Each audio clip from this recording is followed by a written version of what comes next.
ascension de 300 marches, largement récompensée par cette vue imprenable.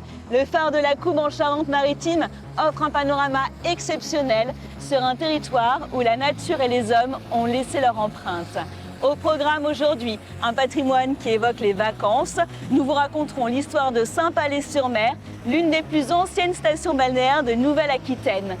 Nous aurons ensuite la chance d'embarquer à bord de la vedette de la SNSM de Royan pour assister à un impressionnant exercice de sauvetage en mer. Nous irons dans les coulisses de l'un des parcs zoologiques les plus célèbres de France, le zoo de la Palmyre, une histoire de famille depuis 3 générations. Nous terminerons notre balade par une partie de pêche à pied pour comprendre comment préserver ce littoral et ces paysages si précieux. Cap sur la Charente-Maritime, la côte de beauté.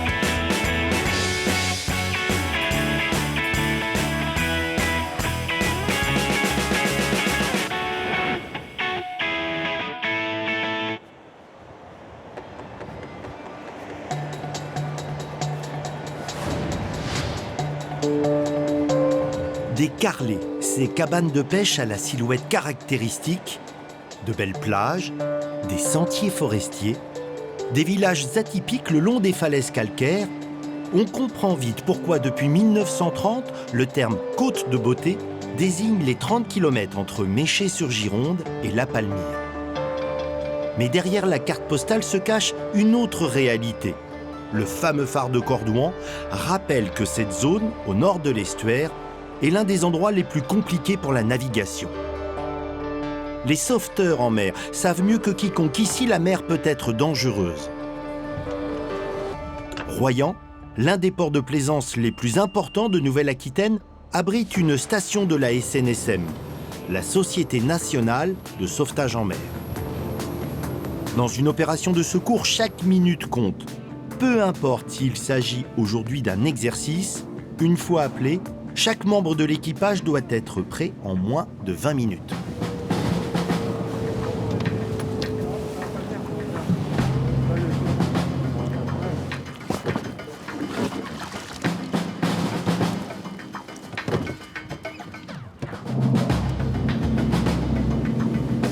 Arnaud, il y a la vedette qui arrive. Dans le scénario, le mannequin, qu'est-ce qui lui arrive ? Alors le mannequin déjà il est tombé à l'eau, donc il est peut-être en hypothermie, ça on ne le sait pas, et certainement un arrêt cardiaque à suivre. Donc c'est une urgence ? C'est une urgence en effet. Alors comment vous travaillez dans ces cas-là ? Alors là déjà on le monte à bord parce que nous avons les moyens médicaux, on a un défibrillateur, et ensuite on fait intervenir les hélicoptères. On se permet lorsqu'une personne est en danger absolu de déclencher ces moyens.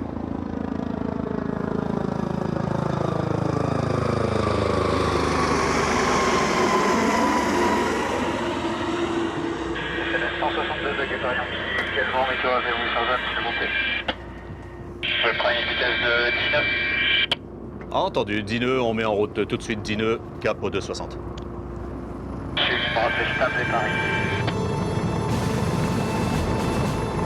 Il n'a fallu que 15 minutes pour que l'hélicoptère de la Marine nationale, basé à La Rochelle, n'arrive sur site. Commence alors la manœuvre la plus délicate. Il est vraiment très près là. Ah il est très près, hein. Il y a des moments il peut être à 20 cm des antennes. Là c'est quand même un exercice un peu compliqué, il faut le dire, parce que vous n'avez pas que des bateaux à gérer. Comment vous faites pour gérer avec l'hélicoptère ? Alors il se positionne vis-à-vis le vent. La force du vent, il nous donne une certaine vitesse que l'on observe. Et lui, en fin de compte, son objet de navigation, c'est le bateau. Si le bateau fait un écart, il peut tomber. Ok. Donc c'est toujours un visuel, même de nuit, c'est un visuel. Vous n'avez pas le droit à l'erreur. Ah, on n'a pas le droit à l'erreur. Qu'est-ce qui est le plus difficile dans une opération de secours ? Le seul souci qu'il peut y avoir, c'est la mer. En fin de compte, c'est le danger, la dangerosité de la mer, suivant l'état dans lequel elle se trouve, surtout le vent. Le vent est énorme pour eux. Après, ça devient de plus en plus difficile si c'est la nuit. C'est la nuit, il y a bien des visions, il y a une vision différente. Donc le pilote, malgré qu'il travaille avec des caméras thermiques, c'est un peu différent. Là maintenant, Arnaud, qu'est-ce qui se passe ? Et maintenant, ils vont prendre la civière. C'est-à-dire qu'il va recommencer à descendre son crochet. Le plongeur qui est à bord va mettre le crochet sur la civière et ils vont évacuer la civière avec le mannequin à bord. Et vous allez voir, ça va très très vite. Du moment qu'il a mis le crochet, la civière elle va décoller très vite.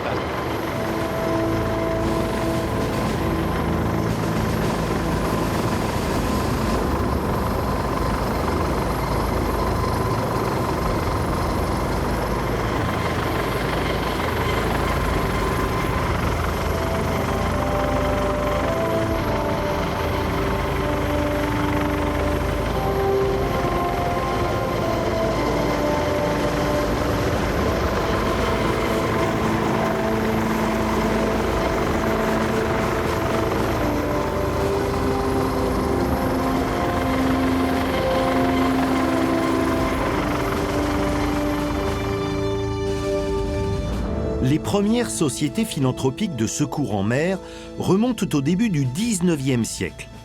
Depuis sa création en 1967, la SNSM ne fonctionne qu'avec des sauveteurs bénévoles. À Royan, ils sont une quarantaine pour couvrir 90 km de côte.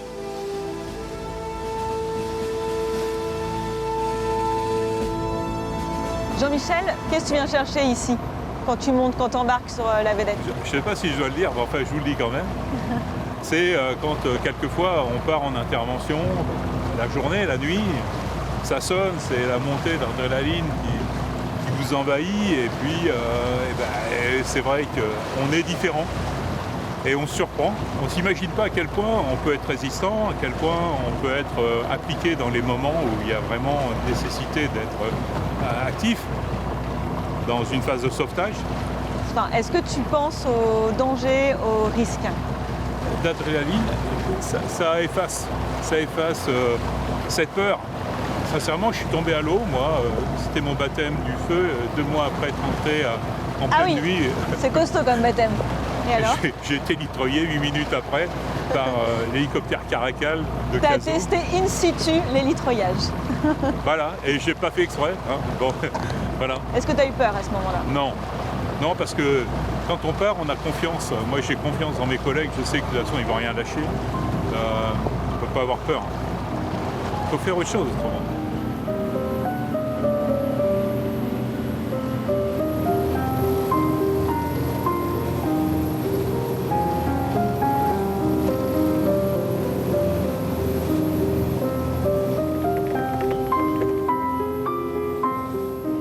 Arnaud, est-ce que ces opérations de secours sont facturées aux personnes? Non, c'est pas facturé à la personne. En France, toutes les options de sécurité de secours à la personne sont gratuites. C'est une obligation française. Les opérations facturées par la SNSM sont exclusivement, on va dire, le rapatriement de matériel. Lorsqu'il y a une personne en difficulté à bord d'un bateau et qu'on est obligé de ramener le bateau à quai, automatiquement, vous avez une facturation. Le prix est dépendant de la taille du bateau. Alors, vous êtes une association de bénévoles, vous êtes des sauveteurs bénévoles. Quelles sont vos sources de financement? Alors les sources de financement, en premier, ce sont des dons. Ce sont les dons de personnes privées, bien sûr. Ensuite, vous avez les subventions locales, plus ensuite les quelques opérations que nous faisons de remorquage et plus, bien sûr. Vous avez aussi des missions un peu surprenantes. On a pris conscience depuis, on va dire, 5 ou 6 ans, que certaines personnes qui aiment la mer désirent avoir leurs cendres déposées en mer. Donc oui, c'est vrai, on le fait. On le fait maintenant de plus en plus parce que ça vient aux oreilles du public. Ça me touche beaucoup et ça touche tout l'équipage surtout. Pourquoi tu as décidé de t'engager à la SNSM? C'est tout simplement un ami qui m'a dit « Arnaud, tu devrais rentrer à la SNSM, ça serait super ». J'y suis rentré et comme j'ai dit, j'ai appuyé une fois sur un bouton et maintenant j'appuie sur tous les boutons de la vedette.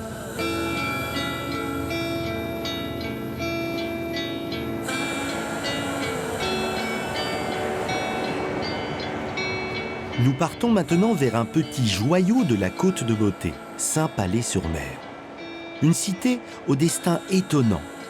Durant des siècles, Saint-Palais fut un petit port très actif, avec des charpentiers de marine, des pêcheurs, des pilotes chargés de guider les navires dans l'estuaire.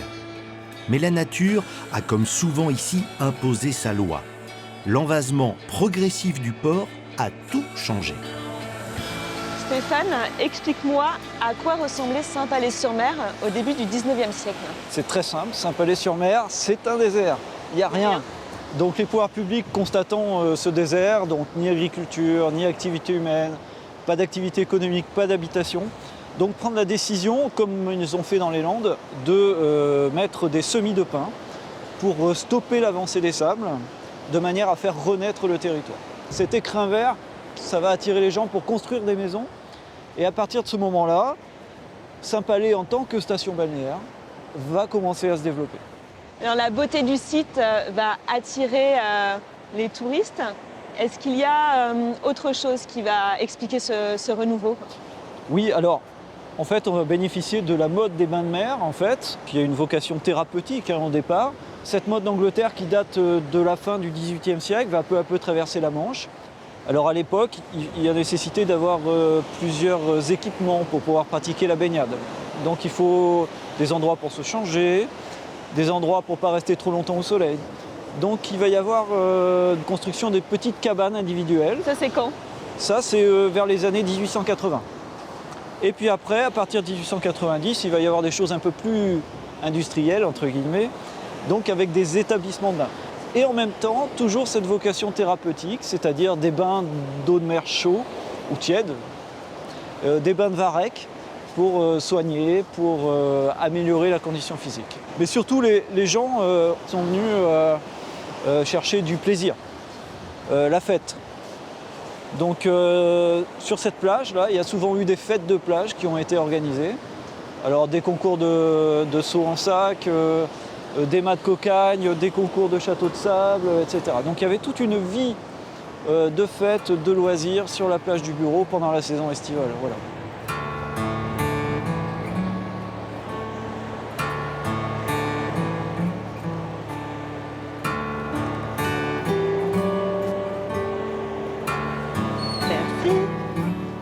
Il reste de nombreuses traces de cette fastueuse période des années folles.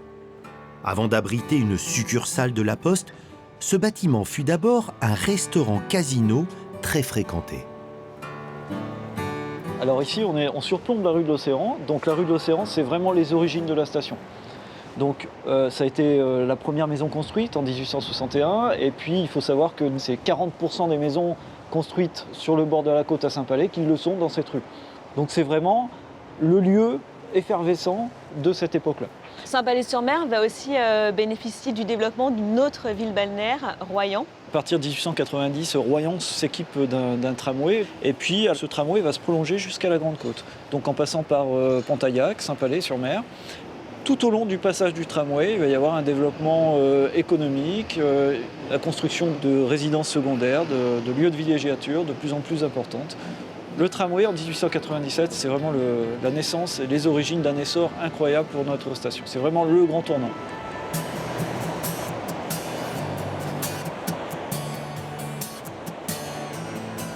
« 313 villas ont été inventoriées à Saint-Palais-sur-Mer, la plupart construites entre 1880 et 1930. La corniche de Nozan offre un beau panorama des différents styles d'architecture de villégiature. Stéphane, ici, avec l'architecture, on a vraiment l'impression de voyager à travers les époques. Oui, effectivement. Alors ça commence avec le style chalet dans les années 1880-1890. Pourquoi on a commencé à faire des chalets? Quand la mode est passée au bain de mer, de la montagne vers la mer, eh bien, les gens ont gardé un peu ce style montagnard, ce style architectural dit de chalet. Ça poursuit avec le style cottage jusqu'en 1910, jusqu'à la Première Guerre mondiale, où on voit 2 exemplaires ici. Et ce style cottage donc, se caractérise par un plan en équerre en fait, et plusieurs niveaux aussi. Et après la Première Guerre mondiale, on passe dans un style qui est plus régionaliste avec un architecte local d'Espelozin. Donc ce style se caractérise par des pierres apparentes en façade, des balcons, l'utilisation du bois mélangé à la pierre. Toi, qu'est-ce que tu aimes particulièrement ici à Saint-Palais-sur-Mer? La trace de l'histoire, avec des maisons qui ont du style, qui ont de la gueule. Et puis ce qui me touche aussi, c'est le mélange, le patrimoine naturel, c'est-à-dire les arbres, la mer, bien sûr. Et bref, le mélange d'histoire, de patrimoine bâti et de patrimoine naturel.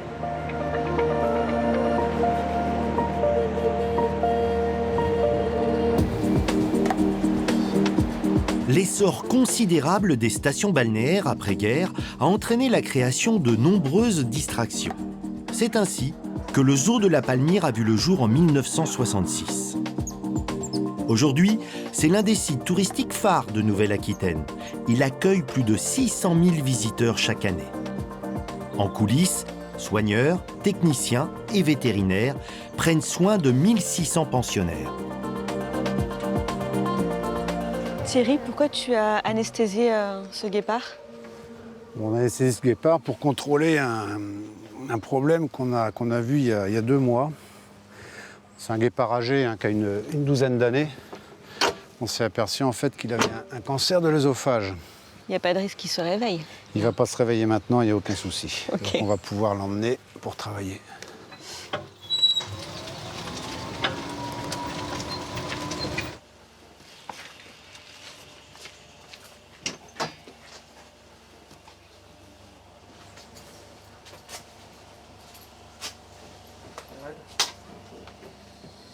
Voilà, donc là on est dans l'œsophage. L'image n'est pas... Voilà, c'est très simple. Donc là on a typiquement une très belle image d'un cancer, d'un nodule cancéreux dans l'œsophage. Du coup, votre rôle, vous, ça va être quoi? Ce qui va être important, c'est de s'assurer que la qualité de vie de l'animal est correcte.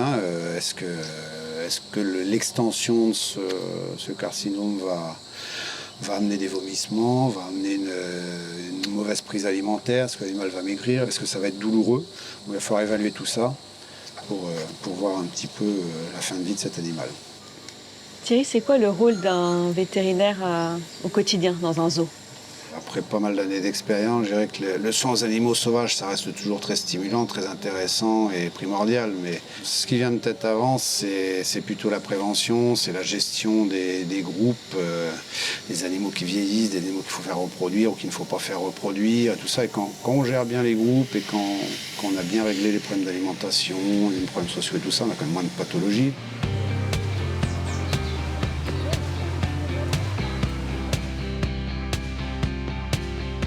Le zoo de la Palmyre, c'est une histoire de famille depuis 3 générations.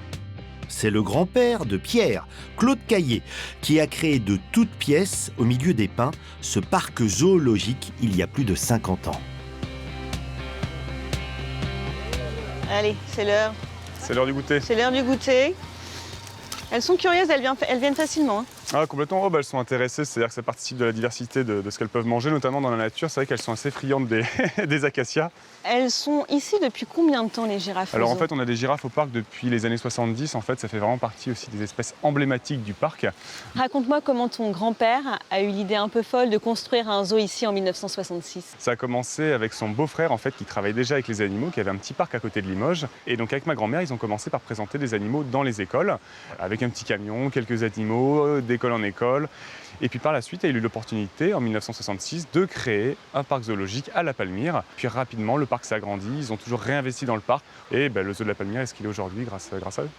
Alors est-ce que la relation avec les animaux a évolué depuis cette époque-là?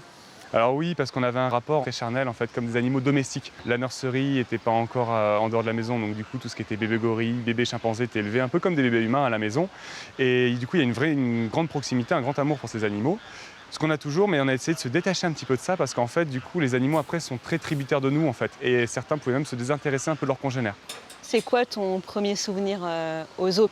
En fait, j'ai vécu au parc jusqu'à mes 10 ans et je pense que mon souvenir le plus prégnant, c'était vraiment quand j'étais petit. Tous les matins, avant d'aller à l'école, j'allais nettoyer, préparer les gamelles avec des fruits. C'est vraiment un souvenir qui est marquant pour moi.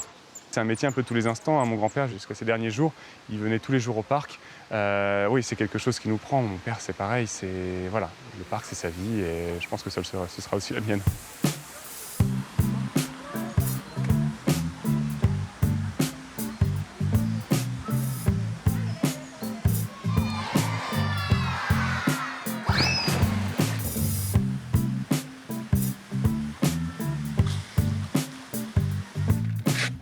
Pierre, le public vient au zoo pour voir ces grands singes, entre autres, mais est-ce que le zoo a d'autres missions que celle de l'exposition d'animaux sauvages ? Complètement, en fait, lorsque le public vient voir nos grands singes, en fait, c'est vraiment le volet éducatif qu'on met en avant.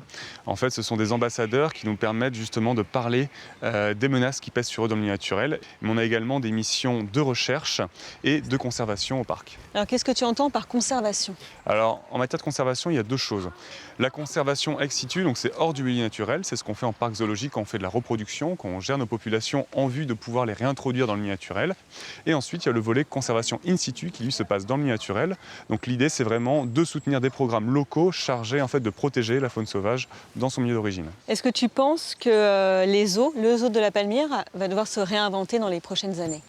En gros, l'idée générale, ça va être moins d'espèces, plus d'espace et davantage d'immersion en termes de pédagogie et autres avec les visiteurs.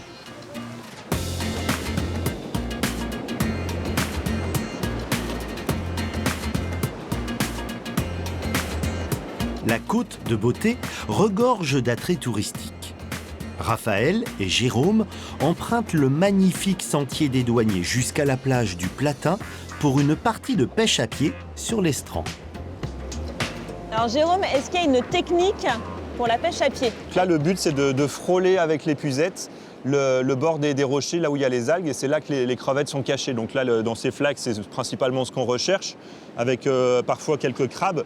Et donc du coup, voilà, on racle un petit peu, on regarde de temps en temps si on a quelque chose dans l'épuisette.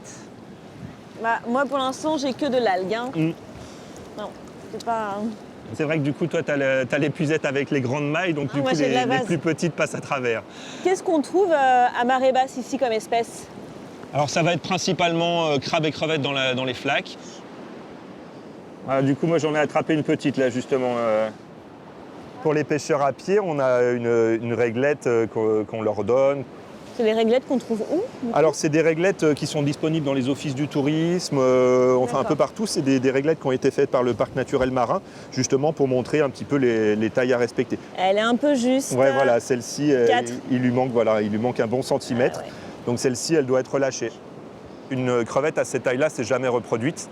Donc si on capture les animaux avant leur âge de reproduction, du coup, ils disparaissent. Enfin, ça fait disparaître l'espèce très très rapidement.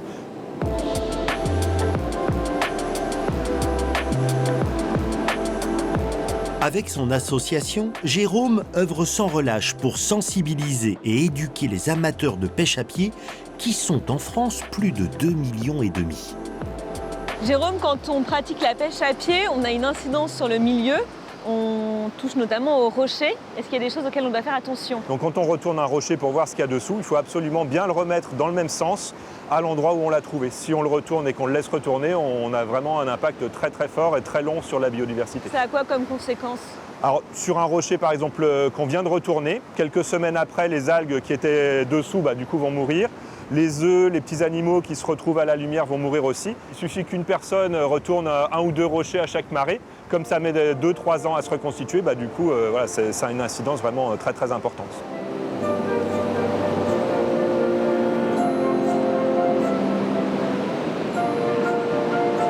Nous avons changé de décor, nous sommes sur la plage de la Grande Côte et ici aussi il y a un écosystème surprenant à protéger. Oui, là c'est un écosystème qui est en train de se former sous nos pieds, c'est la laisse de mer. On marche dessus presque. Voilà, c'est ça, qui est en train de se constituer. Alors qu'est-ce que c'est la laisse de mer ? Alors c'est ce que la mer apporte, c'est ce que la mer va laisser en fait, d'où le nom de laisse de mer. Donc là, petit à petit, on voit des débris qui commencent à arriver. Chaque vague va apporter un morceau d'algue, un petit bout de bois, des différents débris qui vont former cette bande qu'on va retrouver après à la limite de la marée haute. Et ces algues, donc du coup, c'est des algues qui ont été arrachées des rochers, elles sont mortes. Et sur la plage, elles vont continuer à se décomposer. Et c'est des petits insectes, des différents petits crustacés aussi qui vont les manger, les grignoter.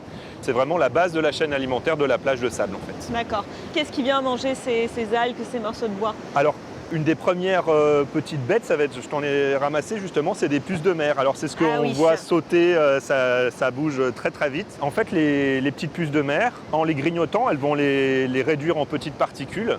Ces petites particules vont partir avec le vent dans la dune Et en fait, c'est un peu l'engrais des plantes de la dune. Et les plantes de la dune, c'est ce qui maintient le sable. S'il n'y a pas de plantes dans la dune, le sable s'envole à la moindre tempête et c'est ce qu'on peut voir par endroits, les dunes qui reculent après de 10-20 mètres lors d'une tempête. Finalement, le bois que l'on trouve sur les plages, les algues mortes, ce n'est pas sale. Quand les gens se promènent en forêt, il y a des feuilles mortes et des branches par terre. Personne ne dit que la forêt est sale, je pense, quand il voit des feuilles mortes. Sur la plage, il faut avoir un peu ce regard, ce même regard. Quand on a des algues, des morceaux de bois, des choses naturelles sur la plage, c'est pas sale du tout. Ça fait vraiment partie de l'écosystème de la plage. Toi qui fais de l'éducation à l'environnement depuis une vingtaine d'années, est-ce que tu constates un changement dans les comportements, dans les mentalités? Sur le milieu marin, on arrive vraiment à avoir des progressions sur même la pollution. Maintenant, les gens sont très attachés. Voilà, quand ils voient du plastique, ils vont le ramasser eux-mêmes, ils vont l'amener dans des poubelles. Enfin, du coup, on voit qu'il y a une prise de conscience que voilà, les plages, c'est bien pour se faire bronzer, pour se promener, mais il y a aussi cet aspect préservation du milieu naturel.